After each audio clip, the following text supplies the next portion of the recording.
हमने आज पढ़ना था इंडिया का ड्रेनेज सिस्टम के बारे में।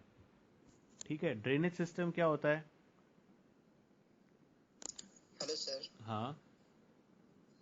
ड्रेनेज सिस्टम, जहाँ तक मुझे लगता है सर, हम्म। मैं श्योर नहीं हूँ। हम्म।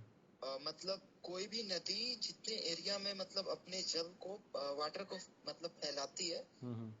और उसका पूरा सिस्टम सर, पूरा तंत्र। अच्छा, अब मैं बताता हूँ। मतलब क्या ट्रिब्यूटरी है, क्या मतलब उसका सहायक सहायक है, और कौन कौन सा मतलब कि नदी फिर उससे मतलब आगे जाके निकलेगी, ये सबको मिला जुला के सर। अच्छा, देखो, दो चीज़ें होती हैं, एक होता है ड्रेनेज सिस्टम और एक होता है ड्रेनेज पैटर्न। जो ड्रेनेज सिस्टम होता है वो रेफर किया जाता है कि ओरिजिन ऑफ रिवर, और वो रिवर टाइम के साथ साथ किस तरह से चेंज हुई है, that is called as drainage system. और ड्रेनेज पैटर्न क्या होता है कि उस रिवर के अंदर किसी टाइम पे या किसी एरिया में मतलब कितनी और नदियां निकल रही हैं या उसमें मिल रही हैं, है ना? तो बहुत ज़्यादा डिफरेंस नहीं है, बट कुल मिला जुला के बोलें तो आप ये सोच सकते हो कि किसी रिवर का किसी टाइम में कितना चेंज हुआ है, और साथ साथ ही उसमें कितनी रिवर्स और आकर के मिल रही हैं, ट्रिब्यूटरीज, डिस्ट्रीब्यूटरीज, ये सब पूरी चीज़ को अगर हम पढ़ेंगे तो that is called a system. वो एक सिस्टम मिलके तैयार करता है, तो उसमें चैनल्स आ जाते हैं, नेटवर्क आ जाता है पूरा, है ना? कितनी रिवर्स, ट्रिब्यूटरीज वगैरह उसमें आके मिली हैं। तो अब इस ड्रेनेज सिस्टम को क्या क्या चीज़ें अफेक्ट करती हैं, ये देखते हैं सबसे पहले। मतलब what are the factors that influences the drainage pattern. किसी भी नदी के ड्रेनेज पैटर्न को कौन कौन सी चीज़ें इन्फ्लुएंस कर सकती हैं? तो पहला हम देख सकते हैं कि वहाँ पे जो शेप या स्ट्रक्चर ऑफ रॉक्स, पत्थर का स्ट्रक्चर या शेप कैसा है, तो वो डेफिनेटली इस पैटर्न को, ड्रेनेज पैटर्न को अफेक्ट कर सकती हैं। दूसरा, वहाँ पे जो भी एरिया है उस पे उसका स्लोप क्या है, फिजियोग्राफिक स्लोप क्या है, क्या प्लेन एरिया है या पहाड़ी एरिया है ना? Slope is also important. Third है, कितना क्वांटिटी ऑफ वाटर उसमें है। ज़्यादा अमाउंट ऑफ वाटर होता है तो उसका अलग पैटर्न होगा, उसकी स्पीड ज़्यादा होगी। कम अमाउंट ऑफ वाटर होगा तो उसका पैटर्न अलग होगा। और पानी कितना देर तक फ्लो होता है किसी जगह पर, so the period of time या time of flow is also important factor which influences the drainage pattern. ठीक है, ये एक सिंपल सा स्टार्टिंग हो गया। अब अगर हम इंडिया के ड्रेनेज सिस्टम की बात करें तो हमने उसको दो पार्ट्स में डिवाइड कर रखा है। एक है ऊपर हिमालयन ड्रेनेज सिस्टम, और एक है नीचे साउथ वाली पेनिनसुलर ड्रेनेज सिस्टम। तो इन दोनों में क्या क्या डिफरेंसेस होते हैं, इसको थोड़ा सा हम देख लेते हैं। तो अगर हम बात करें हिमालयन रिवर्स की, तो हिमालयन रिवर्स पूरे साल भर उनमें पानी रहता है, so they are called as perennial rivers. इसकी हिंदी नहीं पता मुझे, हिंदी में क्या बोलते हैं इसको?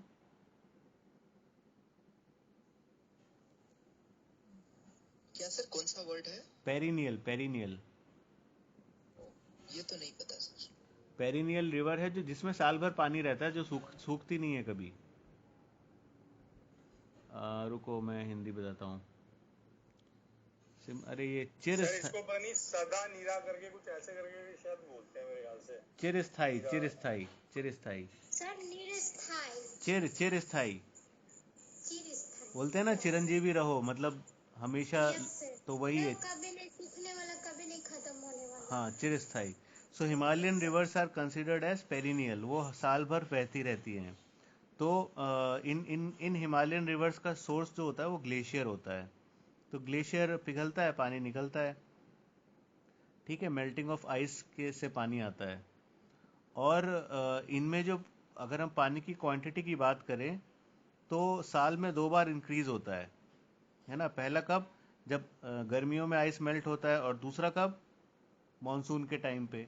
साउथ ईस्ट मानसून जब आता है तो दो बार इनमें volume of water increases, quantity of water increases.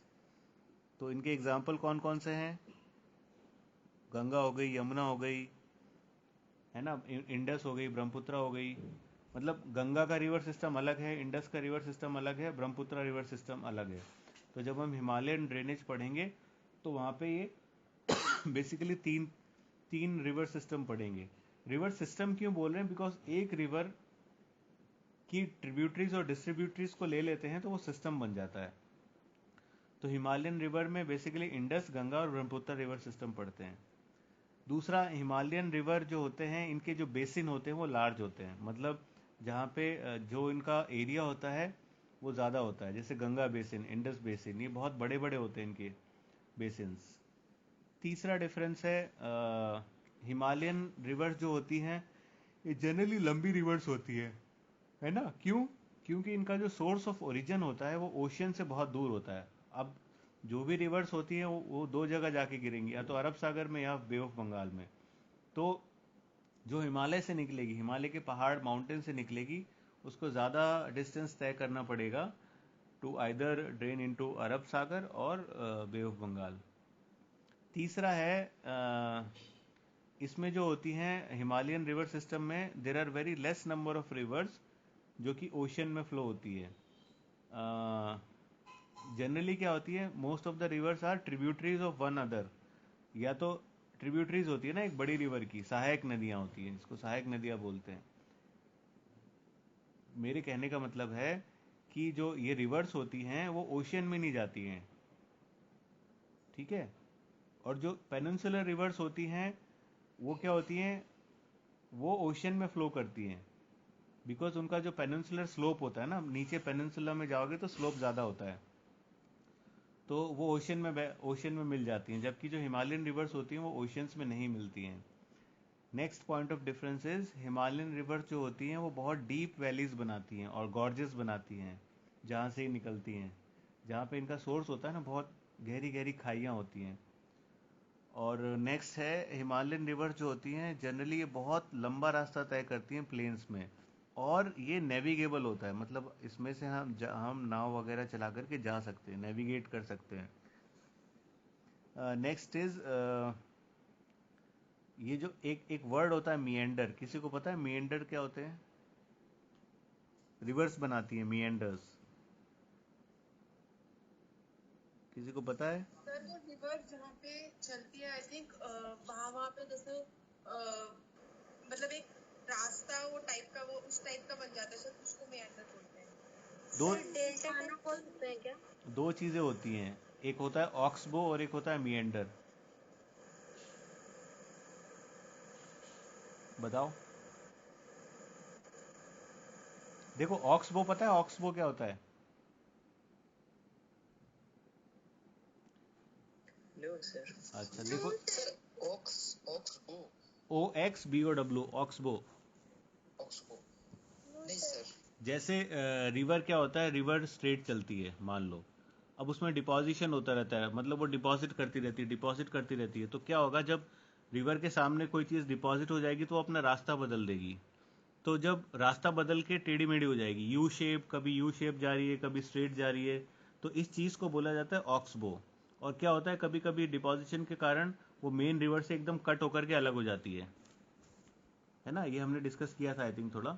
मिएंडर एक वर्ड है जब आप सीधे सीधे ना चल के घूम फिर के जाते हो, है ना? तो कर्व को हम बोलते हैं मिएंडर, ठीक है? तो मिएंडर जो होती हैं ये हिमालयन रिवर्स बनाती हैं, क्योंकि ये प्लेन के थ्रू फ्लो करती हैं। तो जब प्लेन के थ्रू फ्लो करेंगी तो इधर उधर से मिएंडरिंग करेगी, कहीं पे जहाँ पे इनको रास्ता मिलेगा उस हिसाब से फ्लो करने लगेंगी, स्ट्रेट फ्लो नहीं करेंगी। So that is called as meandering. तो ये हिमालयन तो रिवर। सर ऑक्सबो और मिएंडरिंग में फर्क क्या रह गया? ऑक्सबो में भी आप यही कह रहे थे कि ये अपना रास्ता घूम के कर्व, घुमाती है और जो कर्व होता है ना, जो जैसे आप कर्व बनाते हो, तो जो कर्व का नेक होता है ना, नेक जिसको बोलते हैं, एक अगर आप यू शेप बनाते हो तो एक कर्व बना और एक नेक रीजन बनी, सो नेक रीजन को बोला जाता है मिएंडर, ठीक है? और इस पूरी लेक को बोला जाता है ऑक्सबो सर लेक। डेल्टा की तो नहीं बात कर रहे आप? नहीं नहीं, डेल्टा की बात नहीं कर रहा हूँ। Okay sir. देखो और मैं आपको समझाता हूँ, एक सेकेंड। इमेजेस तो नहीं दिखा सकता, और थोड़ा क्लियर करता हूँ मेरे को।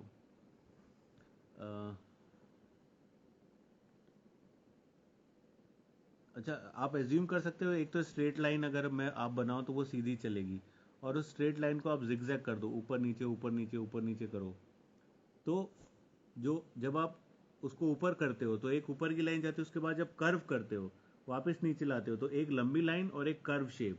तो जो लंबी लाइन है ना, जिसको हम नेक बोलते हैं, दैट इज कॉल्ड एज मिएंडर। मिएंडरिंग का अगर आप हिंदी वर्ड देखो तो उसका मतलब होता है बल खा के चलते ना, बोलते हैं जैसे बल खा के चलना, सीधा नहीं चलना, कभी इधर कभी उधर कभी इधर कभी उधर, है ना, टर्न, जिसमें कर्व और टर्न होते हैं बहुत। आप आई थिंक स्नेक जो चलता है उस तरीके तो कह रहे हैं ना? हाँ हाँ बिल्कुल बिल्कुल, जो स्नेक चलता है उसी तरीके को।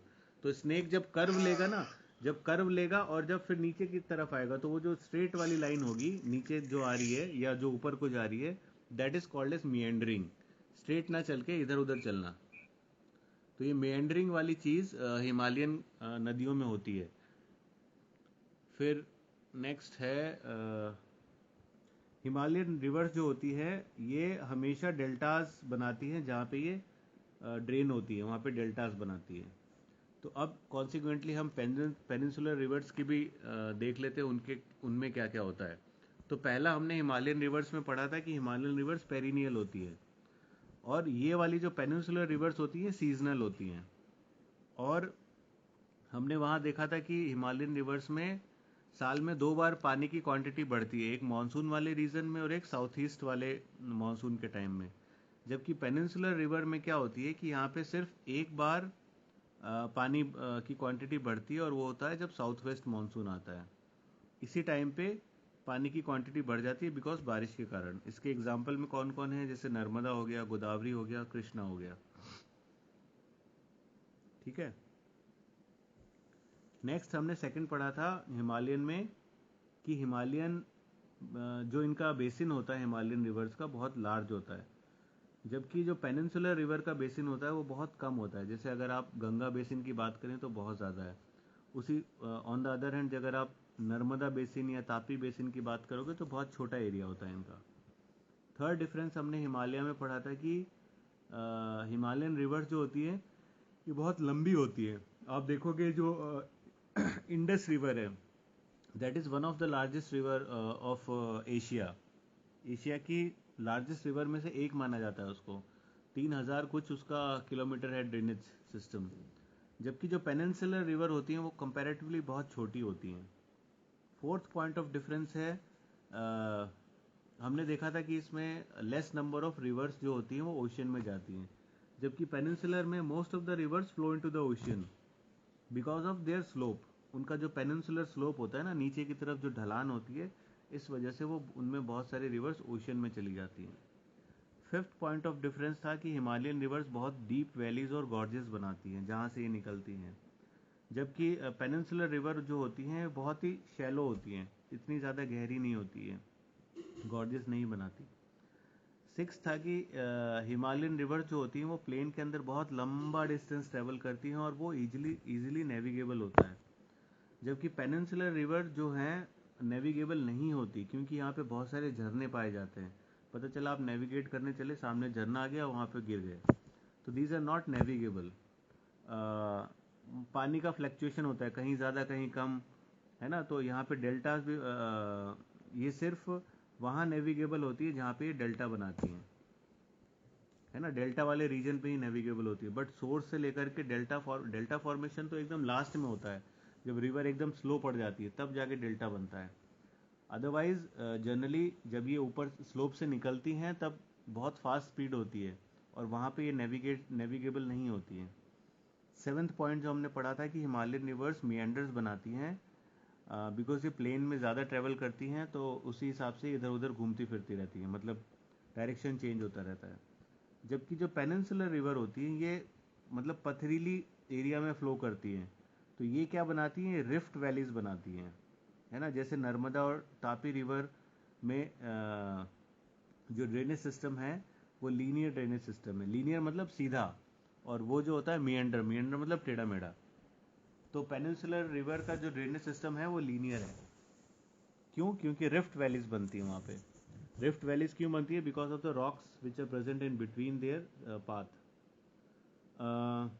आठवां जो point of sir rift means हाँ रिफ्ट बताओ, कोई किसी को पता है रिफ्ट क्या होता है?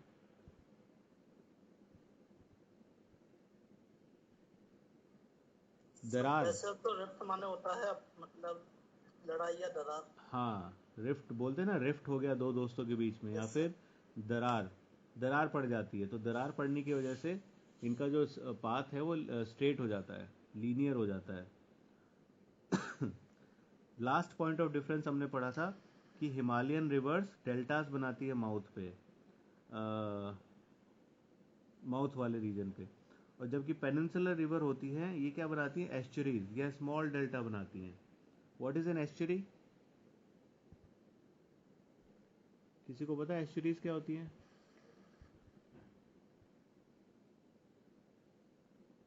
बताओ भाई। Sir small I deltas. Don't know sir. हाँ कोई भी बता सकता है। एस्चुरी क्या होती है?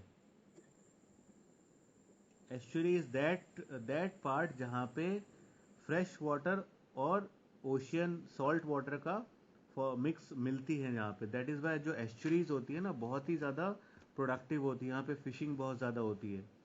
तो एक छोटा सा पार्ट होता है जहाँ पे फ्रेश रिवर वाटर और या आप बोल सकते हो जब रिवर ओशियन से मिलती है ना तो नमकीन पानी और मीठा पानी जहाँ पे मिलती है वो एस्चुरी बन जाती है। तो that is very productive region, वहाँ पे फिशेस बहुत ज़्यादा होती हैं, है ना। तो जैसे इसके बहुत सारे एग्जांपल हैं, अगर आप देखोगे मतलब आपने सुना होगा ना फिशिंग, सबसे ज़्यादा फिशिंग कहाँ होती है पूरे वर्ल्ड में? Best fishing zone?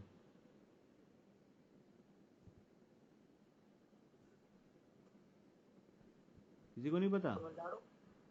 तमिलनाडु। अरे वर्ल्ड में बोल रहा हूँ मैं। China sir. चाइना नहीं, रीजन सर का, जापान। रीजन का नाम पूछ रहा हूँ, रीजन का सर नाम। क्वेश्चन क्या है सर? एस्चुरीज का फॉर्मेशन वर्ल्ड में जहाँ भी होता है ना वहाँ पे बहुत ज़्यादा फिशिंग होती है, बहुत ज़्यादा फिशेस होती हैं। तो एस्चुरीज पता है आपको सबसे ज़्यादा मतलब सबसे ज़्यादा फिशिंग कहाँ होती है? सर फिशिंग तो अधिकतर समुद्री तटों पे ही हो सकती है। हाँ भाई। भारत में तो सर सबसे ज्यादा तमिलनाडु में सर। सर किसी का माइक बहुत आवाज कर रहा है। हाँ आप लोग माइक ऑफ कर ले। सर ईस्ट चाइना में। नहीं सर कोई ऑप्शन है? ऑप्शन नहीं हो तो सर मैं, यूरोप में है। देखो आपने पता होगा बहुत सारे ओशियंस होते हैं ना, पैसिफिक ओशियन, इंडियन ओशियन, तो दक्षिणी चीन सागर सर। सर पैसिफिक ओशन की साइड होती है। जहाँ पे ओशियन, हाँ जहाँ पे दो ओशियंस मीट करते हैं ना वहाँ पे भी फिशिंग जोन बन जाता है। तो वो एग्जांपल पूछ रहा था मैं, किसी को पता है? अच्छा चलो ये आप as a homework try to find out for tomorrow's class. Best fishing zones in world, कौन कौन से फिशिंग ऐसी पार्ट्स हैं या एस्चुरीज है जहाँ पे बहुत ज़्यादा फिशिंग होती है। तो अब हेलो आज, सर। हाँ हेलो। हाँ बोलो। पैसिफिक रीजन में होती है ना। हाँ तो ये आप कल 2-3 सारे लोग मिलके मुझे बताना कहाँ कहाँ होती है। कोई और हेलो कुछ? सर। हाँ बोलो। हाँ मेरा एक डाउट था सर, जैसा कि आपने कहा कि हिमालयन जो रिवर होते हैं सर, वो मतलब कि सी में मतलब कि जाके नहीं मिलते हैं ऐसा कुछ, जितना मुझे याद है। लेकिन नहीं, सर ये है less number of reverse flow into the ocean. Ocean में जो है बहुत कम नदियां जाके मिलती हैं, बिल्कुल नहीं अच्छा मिलती बहुत ऐसा कम। नहीं बोलता है, कम बोलती हैं, लेस अच्छा अच्छा। Number okay as yes yes. Compare to क्योंकि पेनिनसुलर। yes, पेनिनसुलर में मोस्टली जितनी रिवर्स होती हैं वो ओशियन में जाके मिल जाती हैं, है ना। अच्छा मतलब इसमें कुछ मिलते हैं हम्म चलो मैं जिनमें बस, से एक गंगा आ जाती है। हाँ क्या आ जाती है? गंगा गंगा। हाँ हाँ गंगा नदी सर। हाँ। यस। मैं आपको बता देता हालांकि हूँ। हाँ फिशिंग, हालांकि मिलते समय उसका नाम चेंज हो जाता है क्या? हाँ हाँ बिल्कुल, नाम चेंज हो जाता है, वो डिस्कस हाँ, करेंगे। इसमें तो पद्मा नाम से शो करो, मतलब चेंज हो जाता है। हाँ हाँ विल पद्मा डिस्कस नहीं, पद्मा के बाद नहीं नहीं, मिलते समय हुगली नाम हो जाता है उसको, चलो बंगाल की खाड़ी में जब मिलती है। आप लोग अभी डिस्कस मत करो, हम लोग नहीं, डिस्कस कर लेंगे। पद्मा होता है। अभी हम पढ़ रहे हैं ना, डिस्कस कर लेंगे। मैं आपको बोल रहा था major fishing grounds of world, जहाँ जहाँ फ्रेश वाटर और सी वाटर मिलता है ना, तो वहाँ पे फिशिंग ग्राउंड बन जाता है। तो जैसे किसी ने बताया था कि नॉर्थ वेस्ट पैसिफिक रीजन, जहाँ पे बेरिंग सी, ईस्ट चाइना में जो होता है ना, इस वाले पार्ट में बहुत ज़्यादा फिशिंग होती है।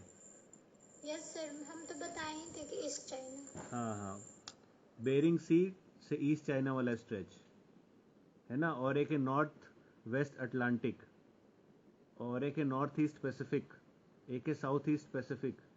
तो ये वर्ल्ड ज्योग्राफी जब पढ़ेंगे तो वहाँ डिस्कस करेंगे, है ना। तो कहने का मतलब है एस्चुरीज वो होती हैं जहाँ पे फ्रेश वाटर और सॉल्ट वाटर मिल जाते हैं, तो वहाँ पे फिशिंग बहुत ज़्यादा हो जाती है।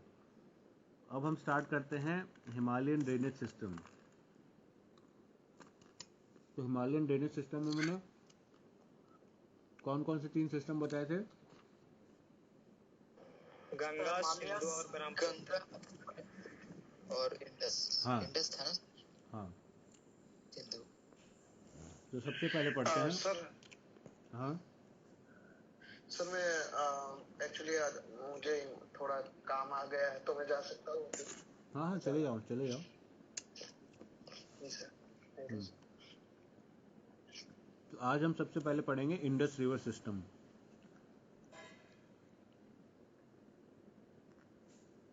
जैसे कि मैंने बोला था, जो हिमालयन रिवर्स होती हैं इनका लॉन्गेस्ट रिवर कहलाती हैं, मतलब one of the longest reverse.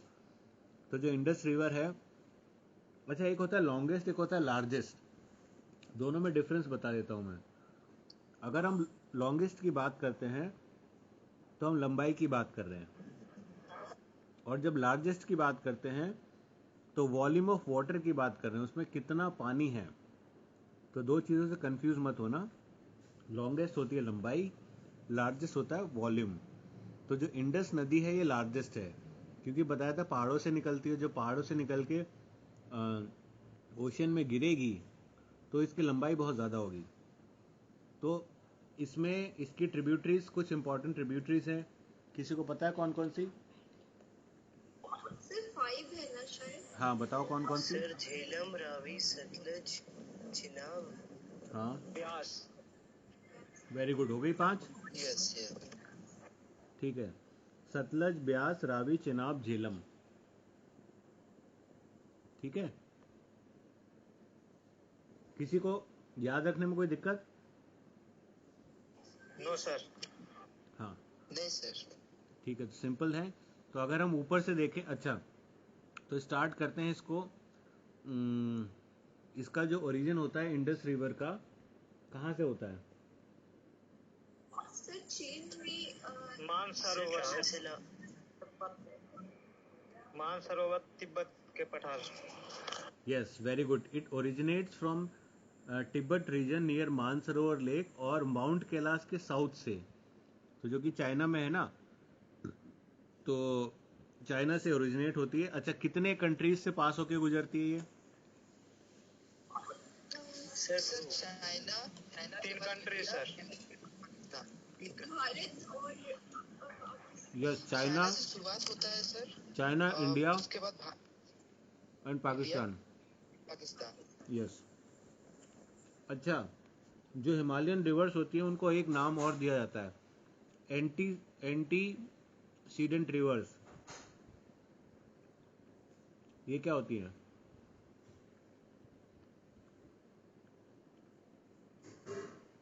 Antecedent या एंशियंट रिवर्स या पौराणिक नदियां, मतलब यस सर। पौराणिक क्यों बोला सर ये जाता है? माइथोलॉजी से जुड़ी हुई रहती है। हाँ माइथोलॉजी से।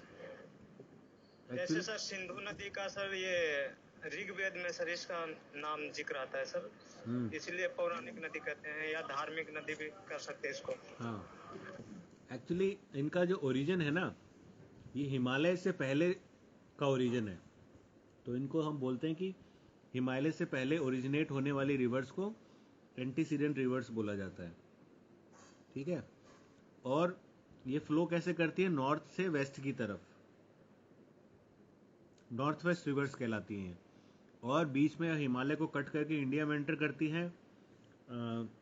फिर वहाँ से ये पाकिस्तान चली जाती हैं, और अच्छा, इंडिया में कहाँ एंटर करती हैं? चलो मैं बताता हूँ। ये इंडिया में लद्दाख रीजन में एंटर करती हैं, फिर लद्दाख रीजन से गिलगिट बाल्टिस्तान वाले रीजन में जाती हैं, जो कि काराकोरम के साउथ में है। फिर वहाँ से एक बहुत ही शार्प टर्न लेती हैं, जिसको यू टर्न, या जो पिन के ऊपर वाला हिस्सा होता है ना एकदम शार्प, वैसे ही शार्प टर्न लेकर के साउथ में जाकर के पाकिस्तान में चली जाती हैं, और कराची, सिंध जिसको बोलते हैं ना, सिंध वाले रीजन में जाती हैं, और फिर उसके बाद अरेबियन सी में जाकर के मिल जाती हैं। तो ये इनका रूट है। तिब्बत से निकलती हैं, इंडिया में एंटर करती हैं लद्दाख वाले रीजन, फिर गिलगिट बाल्टिस्तान वाले रीजन में जाती हैं, वहाँ से शार्प यू टर्न लेकर के पाकिस्तान प्लेन्स में जाती हैं, कराची के पास जाके अरेबियन सी में मिल जाती हैं जाकर के, जो कि ईस्ट ऑफ कराची में, जहाँ वहाँ पे जाके ड्रेन हो जाती हैं। अब हम इनकी जो 5 सहायक नदियाँ हैं उनको एक एक करके कल की क्लास में पढ़ेंगे। तो इसमें हम क्या क्या पढ़ेंगे कि एक तो इनमें कहाँ से निकलती है, कहाँ तक जाती हैं, कौन सी इंडिया में ही रह जाती है, कौन सी इंडिया के बाहर भी फ्लो करती है, इनमें कौन कौन से प्रोजेक्ट्स चल रहे हैं, इनमें कौन कौन से डैम हैं, ये सारी चीज़ें हम कल की क्लास में पढ़ेंगे। तो कल की क्लास इंपॉर्टेंट है। कल की क्या, ये रिवर वाला पूरा इंपॉर्टेंट है, तो आप लोग सब साथ में रहिएगा, ज़्यादा से ज़्यादा लोग ज्वाइन करिएगा। ठीक है? Yes sir. तो आज हम यहीं पे रोक रहे हैं क्लास को, कल फिर मिलते हैं।